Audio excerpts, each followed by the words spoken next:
Mukunda jewellers మొట్టమొదటి factory outlet ఇప్పుడు కూకట్పల్లి, కొత్తపేట్, సోమాజిగూడ మరియు ఖమ్మంలో. నమస్కారం లావణ్య గారు. నమస్తే. ఓం శాంతి. మనకి ఎక్కువగా తెలుసు మెడిటేషన్ అన్నది మనకి చాలా రకాలుగా బెనిఫిట్ ఉంటుంది అని. అండ్ అదే విధంగా ఇప్పుడు మనం చూసుకున్నట్లయితే ప్రతి ఒక్కరు కూడా ఏదో ఒక రీజన్ తోటి మెంటల్ స్ట్రెస్కి అయితే గురవ్వడం జరుగుతుంది.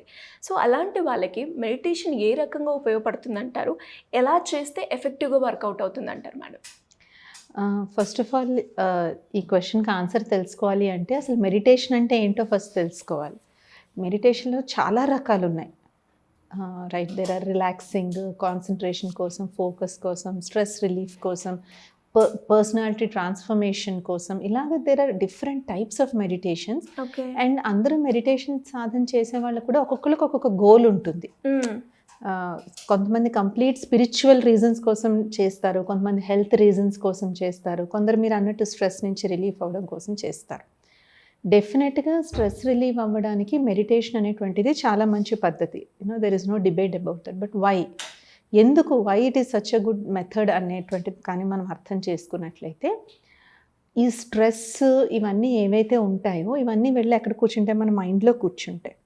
రైట్, అది ఏ రీజన్ వలన అవ్వచ్చు. స్ట్రెస్ రిలేషన్స్ అవ్వచ్చు, కెరియర్ అవ్వచ్చు, పిల్లలు అవ్వచ్చు, లేదంటే ఒకసారి హెల్త్ బాగోకపోయినా లైక్ దీర్ఘకాలిక అనారోగ్యాలు ఉన్నా కూడా స్ట్రెస్ వస్తుంది.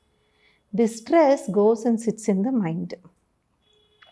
ఇప్పుడు మనకు ఒక కారు ఉందనుకోండి, దాన్ని అలా వాడుతూనే ఉన్నాం, దానికి అసలు మనం సర్వీస్ చేయించట్లేదు.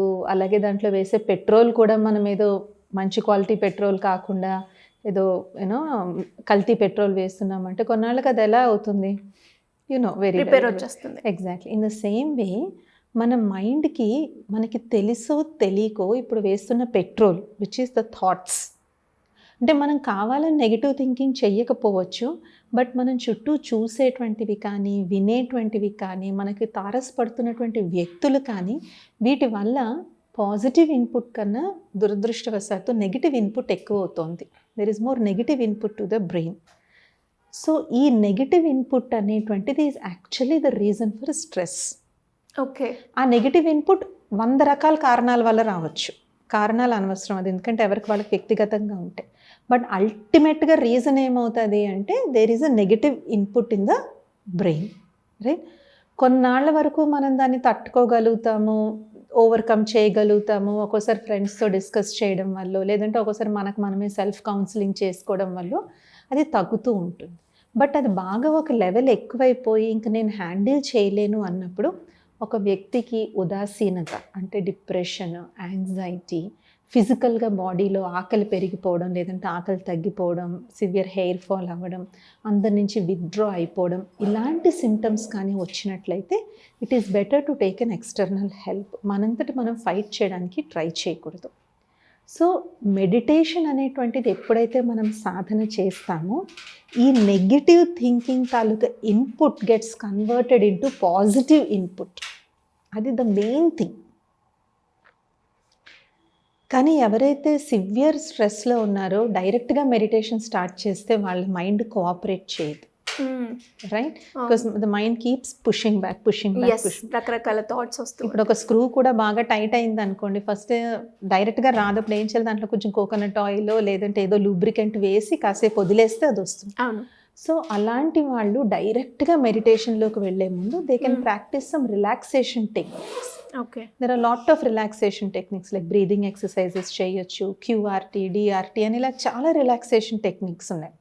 వీటితో ముందు ఏదైతే మైండ్ బాగా వేవర్ అవుతుందో దాన్ని ఫస్ట్ కాస్త రిలాక్స్ చేయాలి. ఓకే, రిలాక్స్ అయ్యి కొంచెం మైండ్ కామ్ అయిన తర్వాత then they should definitely go for meditation. ఎందుకంటే ఈ రిలాక్సేషన్ టెక్నిక్స్ ఇవన్నీ కూడా they work at the surface level.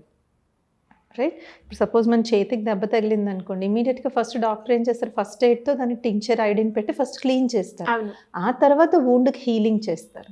So these relaxation techniques చాలామంది వాటిని మెడిటేషన్తో కన్ఫ్యూజ్ అవుతారు. But they are only relaxing the brain, relaxing the body. ఆ అలజడిని తగ్గిస్తుంది, ఆ స్ట్రగుల్ని తగ్గిస్తుంది. But internally to bring about the transformation, అసలు బేసిక్లీ ఏదైతే నాకు స్ట్రెస్ ఫ్యాక్టర్ ఉందో దాన్ని, ఆ నెగిటివ్ని నేను పాజిటివ్గా చేసుకోవాలి అంటే దానికి మెడిటేషన్ యూస్ఫుల్ అవుతుంది. And also in meditation Actually, there is lot of research available, people can look on. The brain waves pattern itself changes.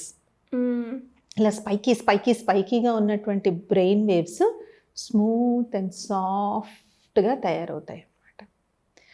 Right. So అందుకని ఈఈజీ అని తీస్తారు బ్రెయిన్కి. ఆ ఈఈజీలో they have taken for people who are very stressful versus meditators. So వీళ్ళ graph ఏమో బాగా స్పైకీగా వెరీ బిజార్గా వచ్చింది. People who are meditators it was a very nice smooth curve అనమాట.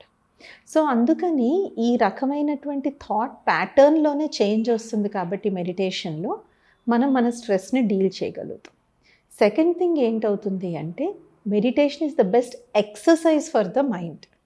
సింపుల్గా అనుకోవాలి అంటే చాలామంది మెడిటేషన్ అనే పదం వినగానే ఫస్ట్ భయపడిపోతారు. బట్ సింపుల్గా ఏంటంటే ఎలాగైతే ఇప్పుడు మనం బాడీకి కూడా చూడండి, రోజు ఏమంటారు, ఏం చేసినా చెప్పినా కాస్త నెక్ ఎక్సర్సైజెస్, షోల్డర్ ఎక్సర్సైజెస్, పొట్టను కాస్త తిప్పడం, కాళ్ళ ఎక్సర్సైజెస్ మినిమం మీ 5-6 చేయండి అని అంటారు. రైట్. బికాస్ బాడీ అనేటువంటిది ఒక మంచిగా సక్రమ పద్ధతిలో నడుస్తుంది. In the same way meditation అనేటువంటిది మైండ్కి it's like an exercise.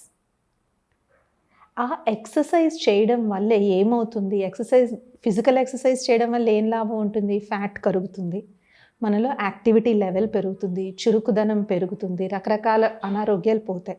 In the same way when we do the meditation exercise for the మైండ్లో ఉండే ఫ్యాట్ ఏంటి, వేస్ట్ థాట్స్, నెగిటివ్ థాట్స్, ఇలాంటి ఫ్యాట్ ఏదైతే అక్యూములేట్ అయిపోయిందో ఆ ఫ్యాట్ అంతా కూడా ఫస్ట్ పోతుంది. Second thing activity. అంటే ఏంటి యాక్టివిటీ పెరుగుతుందంటే మైండ్ సొల్యూషన్ ఓరియంటెడ్గా ఆలోచన చేస్తుంది. అయ్యో నాకు ఇంత ప్రాబ్లం వచ్చింది, నాకు ఇలాగ అయిపోయింది అని కూర్చుని బాధపడి ఏడ్చే బదులుగా how can I come out of it అంటే మనలో ఒక పాజిటివ్ ట్రాన్స్ఫర్మేషన్ అనేటువంటిది మెడిటేషన్ తీసుకుని వస్తుంది. And third thing very important thing ఏంటంటే meditation makes us focus on our self. నాకు ఏదైతే స్ట్రెస్ ఫ్యాక్టర్కి రీజన్ ఉందో అది నేను బయట వెతుక్కుంటాను. కానీ స్ట్రెస్కి బేసిక్ డెఫినేషనే ఉంది, it is our response to external stimuli అని. బయట నుంచి ఒక స్టిమ్యులస్ వచ్చింది, దానికి నా రెస్పాన్స్ ఎలా ఉంది, that is actually basic stress. So meditation ఏం చేస్తుంది అంటే it makes us go inside, it makes us go within us. నేను ఎందుకు ఇంత రియాక్ట్ అవుతున్నాను దీనికి? ఫర్ ఎగ్జాంపుల్ నాకు జాబ్ స్ట్రెస్ఫుల్ అని నేను అనుకున్నాను. అదే జాబ్ ఒక 10 మంది చేస్తుంటే నా ఒక్కదానికి ఎందుకు స్ట్రెస్ ఉంది? ఎస్, మేబీ నా వర్క్ ప్యాటర్న్లో తేడా ఉందా, మేబీ నా రిలేషన్షిప్స్, వర్క్ ఏరియాలో కూడా రిలేషన్షిప్స్ స్మూత్గా ఉండడం చాలా ఇంపార్టెంట్. ఇంట్లోనే కాదు, కొలీగ్స్ మధ్య, మన బాస్తో కూడా మనకి మంచి రిలేషన్ ఉండాలి. సో ఇన్ మెడిటేషన్ మన మైండ్ని ఎప్పుడైతే కాస్త కామ్ చేస్తామో, కాస్త క్వైటన్ చేస్తామో, we can go inside and understand our self అన్నమాట. సో ఇన్ అ నట్షెల్ ఎవరైతే స్ట్రెస్కి గురవుతున్నారో, కొంతమందిలో ఇది కూడా బ్యాడ్ హ్యాబిట్ ఉంటుంది. At the peak they try to sit and do meditation. Workout కాదు అప్పుడు. ఫస్ట్ కొంచెం calm yourself and the best way to do that is doing physical exercise బాడీని మైండ్ని చాలా కామ్ చేస్తుంది. అది అయిన తర్వాత then join a good meditation class and definitely learn meditation and practice it. Thank you madam, thank you so much. నమస్తే అంశ.